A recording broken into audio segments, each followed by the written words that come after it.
রমাদান মাসব্যাপী ইবাদতবন্দি করার পর আল্লাহ তাআলা নগদ পুরস্কার হিসাবে ঈদুল ফিতরের আনন্দ আমাদেরকে দিয়েছেন। আর জিলহজের প্রথম দশকের ইবাদত সম্পন্ন করার পর, হজের ইবাদত সম্পন্ন করার পর আল্লাহ তাআলা নগদ পুরস্কার হিসাবে ঈদুল আজহার আনন্দ আমাদেরকে দিয়েছেন। আল্লাহর দেয়া উপহারকে আল্লাহর বাতানো পদ্ধতিতে ব্যবহার করাই হলো একজন বুদ্ধিমান ইমানদারের কাজ। আর সেজন্য আমরা আজ ঈদুল ফিতরের সুন্নাহ সমূহ আলোচনা করতে চাই। কিভাবে প্রিয় নবী সাল্লাল্লাহু আলাইহি সাল্লাম ঈদুল ফিতর উদযাপন করতেন, সাহাবায়ে কেরাম ঈদুল ফিতরে কী কী আমল করতেন, সেগুলো আমরা পেশ করবো ইনশাআল্লাহ তাআলা। ঈদুল ফিতরের সুন্নাহ সম্পর্কে বলতে গেলে সর্বাগ্রে যে সুন্নাহর কথা চলে আসে তা হলো অন্য দিনের তুলনায় ঈদের দিন একটু আগে আগে ঘুম থেকে ওঠা, একটু ভোরে জাগ্রত হওয়া। ফজর নামাজে উপস্থিত হওয়াটা ঈদের নামাজে উপস্থিত হওয়ার চাইতে অনেক বেশি গুরুত্বপূর্ণ। আর সেই সাথে ঈদগাহে একটু আগে আগে যাওয়া, এটি ঈদের দিনের প্রথম সুন্নাহ। দুঃখজনক হলেও সত্য যে আমাদের সমাজে বরং উল্টা চিত্র দেখা যায়। আমরা অন্য দিনের তুলনায় ঈদের দিন একটু দেরিতে ঘুম থেকে উঠে থাকি এবং ফজরের সময় অনেকে উপস্থিত হতে পারেন না। এর কারণ হলো চাঁদ রাতে আমরা দেরিতে ঘুমিয়ে থাকি। এই কালচার পরিবর্তন হওয়া উচিত। প্রথম সুন্নাহ হলো আগে আগে ঘুম থেকে ওঠা অন্য দিনের তুলনায় এবং ঈদগাহে আগে আগে যাওয়া। ঈদুল ফিতরের দ্বিতীয় সুন্নাহ হলো খেজুর খেয়ে তারপরে মসজিদে আসা, অথবা মিষ্টি জাতীয় কিছু খেয়ে মসজিদে আসা যদি খেজুর না থাকে। তৃতীয় সুন্নাহ হলো গোসল করা, সেই সাথে সুগন্ধি ব্যবহার করা এবং মেসওয়াক করা। 4 নম্বর সুন্নাহ হলো যার যা পোশাক আশাক আছে তার মধ্যে থেকে উত্তম পোশাকটি পরিধান করা। নতুন পোশাক আবশ্যক নয়, সুন্নাহ নয়, তবে যা আছে তার মধ্যে থেকে উত্তম এবং তুলনামূলক ভালো পোশাকটি পরা ঈদের দিন, এটা হলো সুন্নাহ।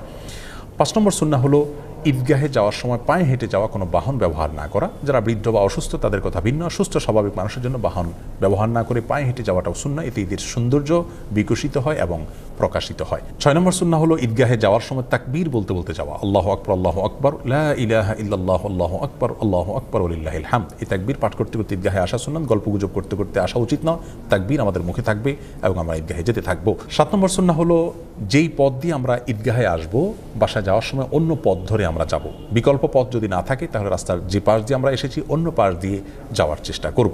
8 নম্বর সুন্নাহ হলো ঈদের দিন হাসি মুখে থাকার চেষ্টা করা যথাসম্ভব। কোনো কারণে মনে দুঃখ থাকলেও যথাসম্ভব হাসি খুশি থাকার চেষ্টা করতে হবে, সবার সাথে আনন্দ ঘনভাবে সময় কাটানোর চেষ্টা করতে হবে। এটা ঈদের গুরুত্বপূর্ণ একটি সুন্নাহ।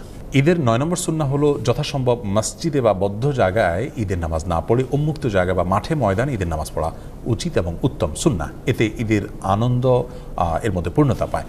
তবে কোনোভাবেই কোনো রাস্তাঘাট, পথ ইত্যাদি বন্ধ করে মানুষের দুর্ভোগ হয় এরকম পরিস্থিতি সৃষ্টি করে দখল করে সেরকম জায়গায় ঈদের নামাজ পড়া উচিত নয়। উন্মুক্ত জায়গা যদি পাওয়া যায়, কারোর জায়গা যদি কেউ পারমিশন দেন তাহলে সেই জায়গাতে হতে পারে, অথবা শহর অঞ্চলে যদি সেরকম কোনো জায়গা না থাকে তাহলে মসজিদেও ঈদের নামাজ হতে পারে।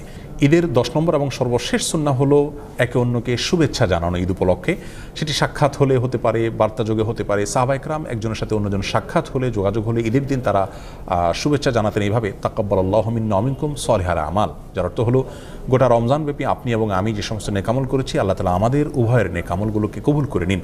এই দোয়াটাকে সংক্ষেপে এভাবে বলা যেতে পারে, তাকাব্বালাল্লাহু মিন্না ওয়া মিনকুম, তাকাব্বালাল্লাহু মিন্না ওয়া মিনকুম। এভাবে আমরা একে অন্যকে ঈদের শুভেচ্ছা জানাবো। এটাকে বাংলায় আমরা বলতে পারি, আপনার এবং আমার সমস্ত নেকামলগুলো আল্লাহ তাআলা কবুল করুন। এই দোয়ামূলক শুভেচ্ছা ঈদ উপলক্ষে, ঈদুল ফিতর উপলক্ষে আমরা একে অন্যকে পেশ করব।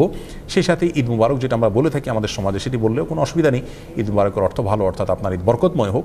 কিন্তু সুন্নাহ হলো সেটি যেটি সাহাবায়ে কেরাম থেকে বর্ণিত হয়েছে। আমরা দুটিকে সংযোগ করে বলতে পারি, কোনো অসুবিধা নেই। অবশ্যই সাহাবায়ে কেরামের শুভেচ্ছাটা আমরা ভুলবো না। হাদিসে বর্ণিত শুভেচ্ছাটা আমরা একে অন্যকে জ্ঞাপন করবো, তাকাব্বালাল্লাহু মিন্না ওয়া মিনকুম।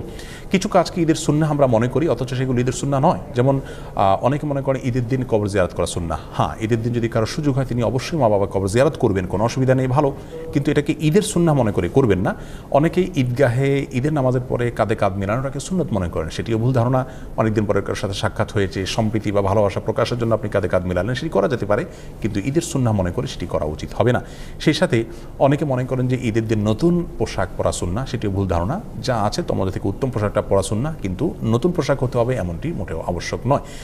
ঈদ উপলক্ষে অনেকে অনেক বেশি পাপের কাজে নিমজ্জিত হয়ে যান। বিশেষ করে যুব সমাজকে দেখা যায় যে ব্যান্ড পার্টি, বিভিন্ন রকমের মিউজিক অনুষ্ঠান ইত্যাদির মাধ্যমে তারা ঈদ পালন করে থাকেন। অনেক মা বোন আছেন যারা গোটা রমজান জুড়ে আল্লাহর ইবাদতবন্দি করেছেন, অথচ ঈদের সময় তারা পর্দার বিধানকে লঙ্ঘন করে তারা বিভিন্ন গায়রে মাহরাম ছেলেদের সাথে মিশছেন এবং বাহিরে তারা বিনা প্রয়োজনে ঘোরাফেরা করছেন।